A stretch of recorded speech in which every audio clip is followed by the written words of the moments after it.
Dengan kultur jaringan, Ya. itu tidak hanya untuk memperbanyak, Ya. tapi untuk perbaikan tanaman. Oh. Perbaikan tanaman itu memperbaiki sifat genotipa dari tanaman. Prancis tidak banyak kelapa sawit, tapi kenapa kok mereka menguasai teknologi perbanyakan kelapa sawit dan dibeli oleh dengan harga yang sangat tinggi? Ini vanili. Oh, vanili ini? Iya, ini adalah tebu. Oh, Nah, ini tebu. Bahkan di kurma, itu di Riau, pernah minta saya ada fotonya, itu saya berhasil meregenerasikan. Oh. Setelah saya berikan formulasi medianya, akhirnya mereka membuat sendiri kurma itu. Iya.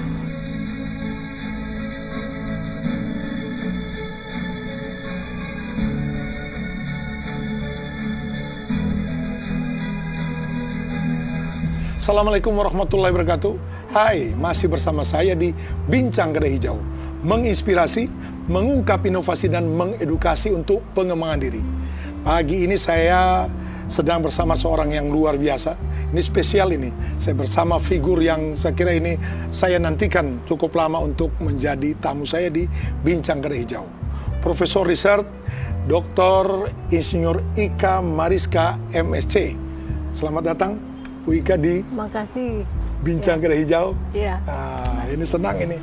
Bu Ika, saya panggil Bu Ika aja ya, lebih akrab.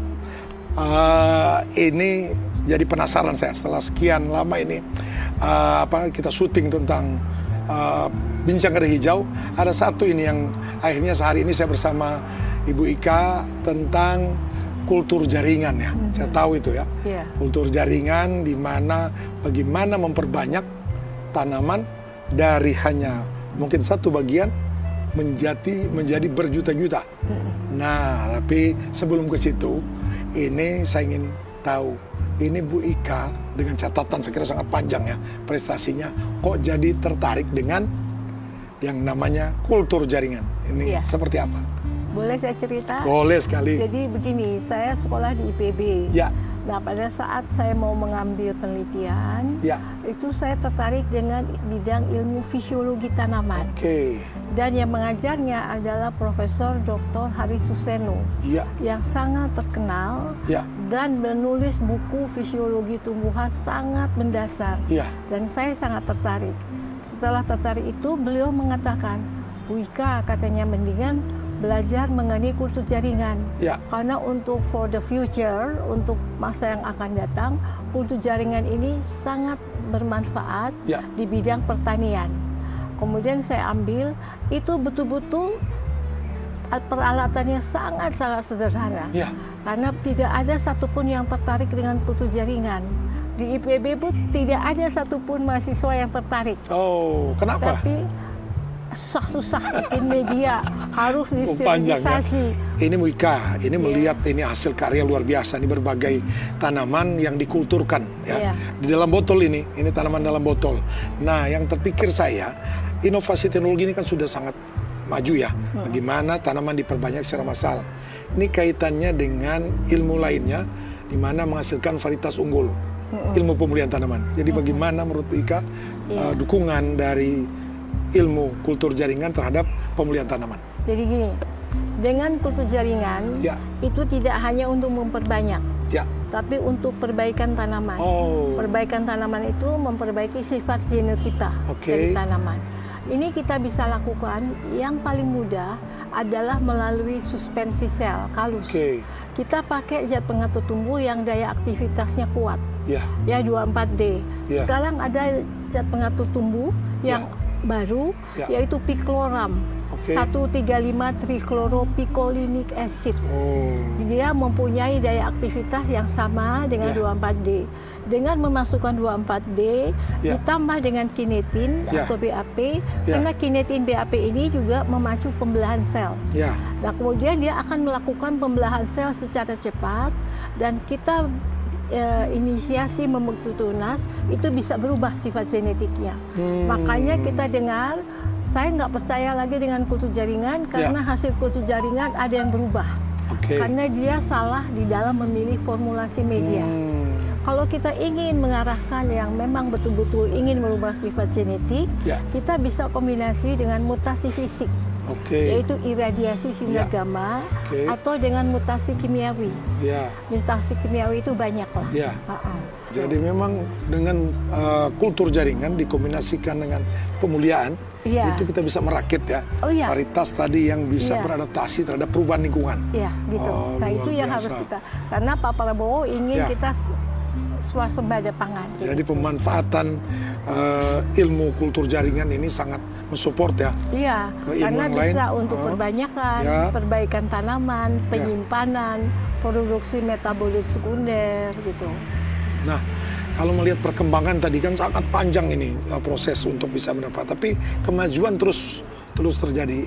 Bu Ika tetap mengamati seperti apa perkembangan terakhir dari ilmu kultur jaringan ini. Itu di luar negeri itu mereka melihat ke negara-negara yang seperti kita, yang boleh dikatakan yang miskin lah. Indonesia, Thailand, Malaysia yang apa kurang yang mereka maju. Lihat ini? Mereka lihat kita kekurangan lahan pertama, kemudian kekurangan varietas yang adaptif terhadap perubahan iklim global. Diam-diam mereka melakukan penelitian yang seperti saya katakan tadi, kombinasikan mutasi fisik, mutasi kimiawi, kemudian dengan lingkungan yang memang berubah seperti itu. Jadi itu sudah dilakukan, itu di Eropa, di Amerika. Bayangkan. Prancis tidak banyak kelapa sawit, tapi kenapa kok mereka menguasai teknologi perbanyakan kelapa sawit dan dibeli oleh dengan harga yang sangat tinggi? Itu saya penelitiannya padahal saya di situ, penelitian S3 saya. Kalau sawit sendiri, Bu Ika melihat seperti apa? Saya melakukan di sini, di Bogor. Nah kemudian itu saya memakai umbut. Umbut yang sangat-sangat muda, yang saya ambil dari paling bawah, karena dia paling muda. Dengan muda artinya dia tidak banyak mengandung lignin, dan dia lebih mudah menyerap garam, makro, mikrovitamin dan zat pengatur tumbuh, dan dia lebih cepat membentuk suspensi sel. Setelah membentuk suspensi sel, kita subkultur pada media yang mengandung zat pengatur tumbuh, terutama yang bensil adenin atau bensil aminopurin. Itu harus tahu peneliti. Kinetin singkatan dari furfuryl aminopurin. Nah itu harus dibedakan. Zat pengatur tumbuh dengan hormon. Hormon itu mempunyai daya aktivitas yang lebih lemah. Nah kalau tadi sawit di kelapa yang kita tahu juga ini ditantang kita untuk perbanyakan masal. Bagaimana? Kelapa sama dengan kelapa sawit. Saya punya formulasi medianya. Bahkan di kurma itu di Riau pernah minta saya ada fotonya, itu saya berhasil meregenerasikan. Setelah saya berikan formulasi medianya, akhirnya mereka membuat sendiri kurma itu. Seperti itu. Jadi memang sudah banyak yang dikulturkan Kalau contoh di sini Bu Ika, ini kalau ini apa ini? Ini vanili. Vanili ini? Iya, vanili. Iya. Daunnya vanili ini dia tidak tahan terhadap penyakit busuk batang dan fusarium. Kemudian ada teman kita yang saya suruh ke Bali. Di Bali ini ada yang tulis surat ke saya bahwa mereka punya tanaman vanili kok nggak diserang penyakit. Dan juga tapi buahnya kecil. Akhirnya saya suruh kirim ke lab. Ternyata itu vanili liar. Dia tahan. Kemudian saya minta teman kami itu Pak Yadi untuk melakukan persilangan antara vanili liar dengan vanili budidaya. Akhirnya ditanam di kita di Bogor, di Bandung tahan terhadap fusarium. Itu vanili. Kalau ini apa ini? Ini adalah tebu. Nah ini tebu. Ini tebu ini tebu tuh. Nah ini Pak, keunggulan dari kultur jaringan dengan kita memodifikasi formulasi media yang saya katakan tadi, makro 5. Kemudian mikro 9. Apa saja yang makro 5 puluhan. Makronya fosatium nitrat, amonium nitrat, CaCl22H2O, MgSO47H2O. Luar biasa, itu semua banyak, 9-9-nya. Kemudian vitamin 5, lisin, mesoinositol, banyak-banyak. Terus, nah ini Ini masih tebu ini ya? Iya, dan itu keunggulannya dengan kultur jaringan. Dengan kita memainkan formulasi media, itu hanya dari satu tadi, dia akan tumbuh menjadi 10 misalnya tunas, 10 tunas baru. Dari 10 tunas ini kita subkultur pada formulasi media yang sama. Misalnya 2 bulan dia menghasilkan 10. Kemudian kita subkultur lagi, artinya hanya dalam jangka 4 bulan kita bisa menghasilkan 10 pangkat 2. Wow, jutaan hanya itu? Hanya dari satu tunas. Dengan kita memainkan formulasi media. Makanya di kultur jaringan, formulasi media itu sangat penting dan sangat di-keep. Kalau teman-teman baca di jurnal-jurnal, jangan terlalu percaya bahwa medianya Murasiskop. Karena di antara Murasiskop itu sekian puluh kan? Makro, mikro, vitamin, zat pengatur tumbuh, kemudian ditambah asam amino. Asam amino itu yang banyak digunakan glutamin. Itu dikurangi saja satu bisa memberikan hasil yang berbeda. Nah itu formulasi media sangat penting. Dan makanya menjadi rahasia si peneliti. Rahasia peneliti adalah formulasi media. Oh, luar biasa. Kalau ini apa? Ini coba saya lihat. Asa. Apa itu? Itu tebu. Oh, tebu. Dan dia itu mempunyai kadar gula 3% lebih tinggi daripada tebu lainnya. Tebu lain yang awalnya bulu lawang. Ini Bu Ika jadi penasaran lagi bahwa ini kan ternyata tidak mudah ya. Ini untuk belajar ilmu kultur jaringan. Tadi banyak ilmu yang harus fisiologis tumbuhan. Itu orang kadang-kadang mohon maaf ya. Fotosintesa aja mohon maaf, nggak ngerti apa fotosintesa, apa hasilnya itu. Oke, harus itu dulu. Nah, bagi generasi muda ya, ke depan, bagi yang penerus ini, apa saran Bu Ika untuk bisa menguasai ilmu ini, sekaligus bagaimana mengoptimalkan ilmu ini untuk bisa menghasilkan hasil dalam pertanian ini? Pertama adalah kuasailah fisiologi. Terus kemudian mengenai kultur jaringan itu apa sih sebetulnya? Nah, kultur jaringan itu kan tahun 1838, bayangkan Schleiden dan Schwann dengan teorinya totipotensi. Nah, setelah itu dikembangkan. Apa sih sebetulnya fungsi dari kultur jaringan ini? Dengan kultur jaringan, terutama di dalam nitrogen cair, itu bahan kimia atau tumbuhan obat langka bisa disimpan sampai belasan tahun. Pada temperatur minus 196 derajat Celcius. Itu bisa disimpan sampai 15 tahun. Atau dengan metode mudah seperti ini, kita pakai media yang sederhana. Jangan banyak mengandung konsentrasi yang tinggi zat pengatur tumbuh. Nah, pada setiap saat kita subkultur pada media baru. Tapi jangan terlalu sering melakukan subkultur, karena subkultur yang terlalu sering bisa menyebabkan perubahan sifat genetik tanaman. Maka kuasailah apakah dia tanaman setahun atau tanaman tahunan. Kalau tanaman setahun harus hati-hati. Itu karena kalau terlalu sering di subkultur bisa terjadi perubahan sifat genetik. Makanya kepada adik-adik, kuasailah dahulu tadi fisiologi, kemudian teori-teori mengenai kultur jaringan, formulasi media. Formulasi media itu harus dikuasai makro, mikro, vitamin, asam amino. Nah, asam amino itu untuk apa, Bu? Protein. Masa kamu nggak tahu protein? Nah, seperti itu. Setelah tahu protein, barulah kita aplikasikan. Nah, setelah diaplikasikan, cobalah pakai yang sederhana dulu. Nggak usah memakai nitrogen cair, karena itu memerlukan peralatan yang relatif mahal. Pakailah metode yang relatif sederhana, dengan formulasi media yang sederhana, garam makronya di setengah konsentrasi. Seperti KNO3 1950, pakailah setengahnya. Amonium nitrat 1650, pakai setengah konsentrasi. Tapi garam mikro, karena namanya mikro, itu nggak usah. Tidak usah di setengah konsentrasinya. Sedangkan vitamin itu bisa, terutama yang mesoinositol. Karena mesoinositol itu 100 mg, terlalu tinggi. Dipakailah 50 atau 75.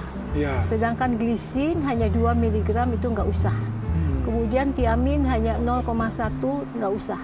Jadi yang tinggi-tinggi konsentrasinya itu akan mempercepat pertumbuhan, apalagi kalau pertumbuhannya itu mengarah kepada kalus. Kalus regenerasi membentuk tunas adventif. Lalu adik-adik ini jangan salah di dalam mengatakan tunas yang berasal dari kalus itu tunas. Itu namanya adalah tunas adventif. Kalau misalnya dia bermultiplikasi dalam jumlah yang banyak, kemudian kita subkultur kembali dengan jumlah yang banyak, jangan terlalu sering di subkultur. Nah ini Wika, Anda ini yang pemula atau yang mengerjakan ini, memulai, nanti kan peluang untuk terjadi kegagalan ya, itu kemudian akhirnya harus cari bagaimana solusinya. Menurut Bu Ika, ini dalam bekerja di kultur jaringan, apa saja yang menjadi masalah di awal-awal? Pertama adalah sterilisasi. Karena dari luar banyak cendawan. Nah, kemudian kita harus tanam dulu di rumah kaca. Kemudian ditanam di rumah kaca, kita semprot dengan fungisida. Disemprot dengan fungisida. Kalau kita kemudian sudah berasumsi dia tidak mengandung cendawan, tidak menunjukkan gejalanya ada cendawan, dipotong, terutama yang muda. Kemudian dilakukan sterilisasi sebelum ditanam. Sterilisasinya itu pertama adalah dengan fungisida. Setelah dengan fungisida, kemudian bisa dengan alkohol. Alkohol, celupkan si X1-nya pada alkohol, dibakar sebentar, baru kemudian dicuci dengan air aqua steril, kemudian barulah ditanam. Itu ada nanti SOP-nya, bisa dibuat. Nah berikutnya Bu Ika, ini kalau kita kan ada pilihan bahwa ada pengembangan secara konvensional di luar, kemudian ada pengembangan melalui kultur jaringan. Menurut Bu Ika, apa ini kelebihan ataupun kekurangan dari antara yang tanaman di luar dan kultur? Dengan kultur jaringan, itu memang pada awalnya agak ribet katanya, anak-anak itu yang baru belajar. Tapi kalau yang sudah biasa, itu sudah hal yang sangat biasa. Kalau di luar kan lebih mudah, tapi bisa diserang penyakit hama. Dan kalau di sini dalam botol bisa, tidak usah takut kena cendawan. Seperti jeruk, itu dia memakai meristem. Meristem ini kita isolasi di bawah mikroskop. Bayangkan di bawah mikroskop dengan ukuran hanya 2 mm. Kemudian kita sambung bawah pakai batang bawah, disimpan di atasnya meristem. Di antara meristem dengan batang bawah diulasi dengan sedikit agar swallow yang ditambah dengan BAP atau ditambah dengan kinetin. Nah, seperti itulah. Bekerja betul-betul mikro ya? Mikro. Tapi kalau kita sudah mengetahui, menguasai formulasi media, saya bisa menanggung bahwa itu akan lebih cepat perbanyakannya, karena faktor multiplikasi yang tinggi, faktor multiplikasi yang tinggi sangat ditentukan oleh penguasaan formulasi media. Penguasaan formulasi media ini sangat ditentukan pengetahuan kita mengenai terutama zat pengatur tumbuh. Luar biasa. Saya kira banyak belajar kita ini. Juga luar biasa. Memang waktunya sangat terbatas, tapi banyak yang bisa didapat melalui diskusi di pagi ini. Ini terima kasih banyak. Kalau ada yang mau ditanyakan silahkan WA. Ini saya pagi-pagi WA udah 100. Dari Unpad, nih dari Esa Flora, SMA. Berarti yang namanya transfer teknologi terus berjalan. Tetap berjalan. Terima kasih ini. Dan saya merasa mendapat kesempatan yang khusus, spesial kalau mereka melalui WA. Saya langsung berinteraksi, berdiskusi dengan Bu Ika. Semoga ilmu yang dibagikan pagi ini bisa bermanfaat untuk banyak orang, terutama ini dalam terus mendukung perbanyakan masal dalam kaitannya dengan mensupport pertanian kita Sekali lagi terima kasih Bu Ika atas waktunya. Mohon maaf mengganggu pagi-pagi ini. Enggak. Membuat kita jadi tercerahkan. Mudah-mudahan sebagai amal jariah saya. Amin ya Rabbal Alamin. Mohon maaf ya. Tidak bosan untuk berbagi buat kita. Sekali lagi terima kasih telah berbagi di Bincang Kedai Hijau. Semoga insya Allah ada manfaatnya buat kita semua. Amin. Ya. Ya, luar biasa. Ini pagi ini saya mendapatkan pencerahan, dan juga kita semua pasti bagaimana ini perbanyakan massal yang dikenal dengan kultur jaringan ini mendukung nanti untuk penyediaan benih secara massal. Saya kira ini perlu mendapat perhatian kita semua, baik yang kita sedang mungkin studi untuk terus bersabar dan tetap mengerjakan teknologi yang saya kira ini sangat bermanfaat untuk pembangunan pertanian Indonesia. Terima kasih sudah bersama saya dan Profesor Ika di pagi hari ini. Semoga menginspirasi dan memotivasi untuk kita semua. Ciao.